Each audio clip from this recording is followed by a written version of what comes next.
So on behalf of myself and President Biden, who I think you all know, both of us, served as local leaders, we thank you.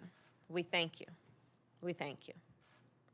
When the President and I were preparing to take office, we knew what you were up against. We knew we needed to be ready to go on day one. So we started working with you to put a plan in place to rescue our nation from this pandemic. I'm proud to report that we've made incredible progress. More than 80 million vaccines have now been administered. Last week, 18 million doses were sent to states, to pharmacies, and community health centers. Merck and Johnson & Johnson, competitors before now, are teaming up to speed up manufacturing, which means that we should have a full vaccine supply for adults by the end of May. And to get shots in arms more quickly, we've opened new vaccination centers in a number of places. In the place of my birth, Oakland, California, in Los Angeles, in Houston, in Dallas, in Arlington, Tampa, Orlando, Jacksonville, Brooklyn, Queens, and upstate New York. And one opened in Philadelphia last week. Others will open in Chicago and Greensboro this week. And another two are coming to Atlanta and Cleveland soon. So as you know, we've all been busy. And we're doing this, all of this as I've mentioned, as we advance our American Rescue Plan. This plan is big, and it is bold, and it will help us beat this virus and build back our economy. With this plan, we will scale up our vaccination program, get relief to the small businesses that fill your main streets, and get your schools safely reopened. The bill provides targeted support for as many as 19,000 cities, towns, and villages.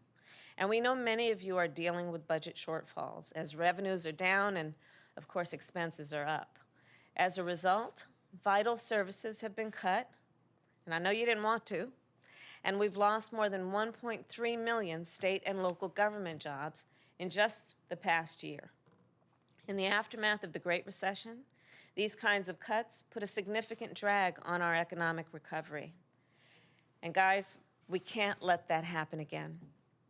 The American Rescue Plan will also get $1,400 checks in the pockets of people who need them most, and a $3,000 tax credit per child. Think about it. This plan will actually lift 1 in 3 Black and Latino Americans who are living in poverty and lift them out of poverty. We will also lift half of America's children who are living in poverty out of poverty. I mean, just think about that. Half of the children in our country who are living in poverty won't be. So the American Rescue Plan, for that and so many other reasons, is, we are happy to say, incredibly popular. And the support for it is broad and it is bipartisan. 3 in 4 Americans support the bill. Democratic and Republican mayors and local leaders have endorsed it. And of course, so has the National League of Cities. And thank you for that. And think about it. 2 mayors, just most recently, a Republican from Miami and a Democrat from St. Petersburg, wrote an op-ed about why they support the plan. And they said in the op-ed, quote, "Our people need help. And as the president would say, help is on the way." Today, the American Rescue Plan is very close to becoming the law of the land. And now we need to help ensure that relief is distributed equitably. And that means we need to acknowledge, as so many of us do, we need to acknowledge the pandemic has made worse the fissures and the flaws and failures that already existed in our systems and in our structures. We've seen that race and place matter a lot in how well protected a person is from the virus or not. And race and place have played a role in access to services. So one way we're addressing this is with our COVID-19 Health Equity Task Force. This task force stemmed from a bill I introduced in the United States Senate to have a dedicated group of experts who report on the disparities that exist in the allocation of resources. The task force is required to make recommendations on how to solve for those problems. and local leaders are vital. You are vital to the solution. So today we have a big announcement, and we're actually making it right here with you because it will have a direct impact on the communities that you serve. Our administration will offer $250 million in grants for localities to partner with community organizations on health literacy. Our goal is to provide underserved communities with the information they need to stay safe and to get vaccinated. And remember, information and education, of course, saves lives. When folks have the information and the education, they have the tools that equip them to take care of themselves and their family. We expect to fund 30 projects in urban communities and 43 projects in rural communities for 2 years. And I'm going to give you some information on how you can apply and get more, and that is to apply through April 20th at, and I'm going to give you a website, minorityhealth.hhs.gov, and we'll follow up and get it for you in writing.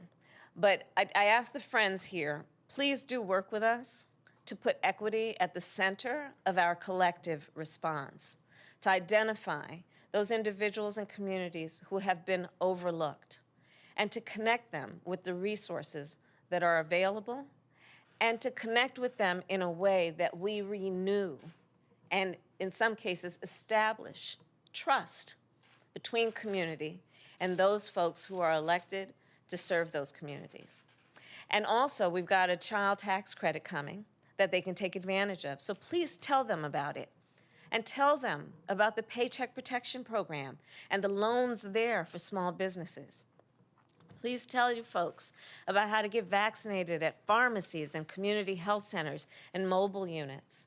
And please continue to tell everyone you know to wear a mask. And this brings me to my final point. The American people will continue to look to you as much as they look to me or the president because of your tireless efforts, because they know they can rely on you. They will continue to look to you for answers and for action and for comfort and for hope. And I know it's not an easy job, but what you do, especially at this moment of crisis, couldn't be more important. So thank you again for all you do.